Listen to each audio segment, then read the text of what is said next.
Live from Fargo and serving you on TV, online, and on the go. This is Valley News Live at 6. It's invisible to them. And I think that nobody should be made to feel invisible. A local mother says her daughter's school district won't step in to stop bullying. Thank you for joining us tonight. Mike and Stephanie are off. Trisha Rickey says she became so desperate she took to social media and called us to investigate. Valley News Team's Ashley Bishop traveled to Waubun, Minnesota to see how the school district is handling the bullying. They're just mean and hateful people. Layla Lopez is your typical 12-year-old. She loves Katy Perry, the color purple, and crafts. But school has not been easy for her. She says that's where she is teased, laughed at, and pushed around. I go to lunch, it's always like I'm getting pushed out of the line and can't sit it anywhere. Mother Trisha says her daughter's demeanor has changed. She's more sad and depressed. She talked about hurting herself and wanting to just go off somewhere and die. Trisha says she has tried getting the school to help her daughter, but no action was taken until after she posted to Facebook. It makes me mad. I shouldn't have had to go on there with everything. You know, they should have cared enough to, at the beginning, to help us. Though Trisha has taken her concerns to the district, we wanted to see what was being done for Layla. So we went to the Waubun Ogama White Earth superintendent and asked what is being done for Layla's situation. She told us she could not speak specifically about what is happening due to student data privacy, but did say that their district takes bullying very seriously. What I can speak to is our district policy and how I know we do business. And we respect our parents and we respect our kids. And we are responsive and we will continue to be responsive. Weber says when an issue is first reported, an investigation begins. Adding the resolution isn't immediate because the school tries to have students work out their issues. You know, if we're helping somebody develop social skills and they're really struggling, you know, that could take developmental age and everything else. It could take a long time for those skills to develop. If we're looking at somebody dealing for anger management, once again, I can't speak to that case. No, but I'm just saying, if a child is being bullied, for let's say they come to you year one, they shouldn't expect it to be, you know, fixed by year one. Is that what you guys are kind of saying? It sometimes could take longer. I would never expect a bullying issue to continue for 3 years. Trisha says she has seen enough and is thinking about moving school districts. Layla wants to use the experience to help others. And I want them to know that there's other people that are going through this as well. In Waubun, Ashley Bishop, Valley News Live. Weber says no matter where your child goes to school, keep the school informed. Don't assume they know about the bullying. And this was a concerned parent that contacted us for help. And if you need help uncovering fraud and corruption in your community, call our whistleblower hotline at 701-237-6576. Well, it's been just a beautiful day out there, and we could be feeling even warmer temps as the week continues. Let's head over to Hutch Johnson with the latest. Hutch? Thanks so much, Krista. As we head outdoors this evening, anyone in our southern and western counties will be feeling the spring-like warmth. The colors here in yellow are the 60s. That drops off rapidly, though, to the north and east, where Bemidji's in the 30s right now. Here's a look at the radar. Those showers really keeping things cool from northeast North Dakota in towards the Bemidji area. And in fact, a couple of lightning strikes showing up north of Langdon. As we head into the evening, a brief thunder shower possible, especially for our far northern valley viewers. Now, as we look at the fire danger, there is a fire weather warning tonight in South Dakota. Some of our southern and western counties tomorrow may have some fire concerns with the winds and dry weather continuing. A lot of dry grass on the ground that can burn quickly. Temperatures in the 50s all evening long, light winds and pretty respectable temperatures. Looks beautiful out there.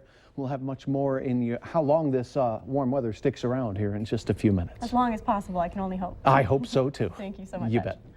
Police are looking for suspects in the brutal attack of a man in downtown Grand Forks early yesterday morning. 34-year-old Adam Dahl was in critical condition at Altu Hospital with head injuries before being moved to a Minneapolis hospital today. Dahl and another friend were bar hopping on 3rd Street in downtown Grand Forks when the friend says they were jumped and attacked by 5 men. Dahl was repeatedly kicked in the face and head. His friend was not injured. Police now say the friend's story of how many men jumped them is fuzzy, and there may be fewer suspects. The victim himself hasn't really been able to speak with us a whole lot. He's been in and out of several procedures, and unfortunately the witness was with the victim that night and had consumed a large amount of alcohol, and he's only remembering bits and pieces of the incident itself. Police are now sifting through downtown surveillance video, and if you have any information, you can contact Grand Forks Police at 701-787-8000. Elizabeth Smart, the Salt Lake City woman who was kidnapped from her home and sexually assaulted for 9 months, is in Grand Forks tonight. It happened in 2002 when Smart was 14 years old. Today, she travels the country giving lectures about having hope in difficult situations. Are these lectures kind of therapeutic for you? And how's your life going? My life is fantastic. Couldn't be happier. It's going great. And I think in a way, yeah, I think they are therapeutic. I mean, I love going out and I love speaking with people and meeting new people and hopefully seeing people inspired to change. Smart will be speaking at UND's Chester Fritz Auditorium at 7 tonight. Admission is free and open to the public. Well, how fast you're going, if you're wearing a seatbelt, and your location. This is just some of the data that your car may be keeping about you. Senators John Hoeven and Amy Klobuchar want to keep the owner of a car the legal owner of all data recorded with the Driver Privacy Act. With the act working through the United States Senate, Valley News Team's Bradford Eric finds out why this data is being kept and who might want to look at it.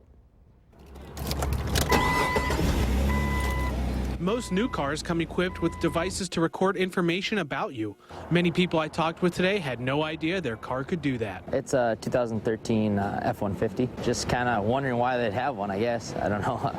And what's really the purpose of that, so I don't know, that's what comes to my mind at least. It's a Subaru Impreza 2015. I mean, there are so many things recording us nowadays with our phone having, recording where we're at all the time. I guess that it's not that much of a surprise and it doesn't really concern me. Who would want to access this data? Try auto mechanics, insurance claim investigators, and crash reconstruction teams. The North Dakota Century Code mandates that all cars sold since 2007 disclose the presence, capacity, and capabilities of the event data recorder in the owner's manual.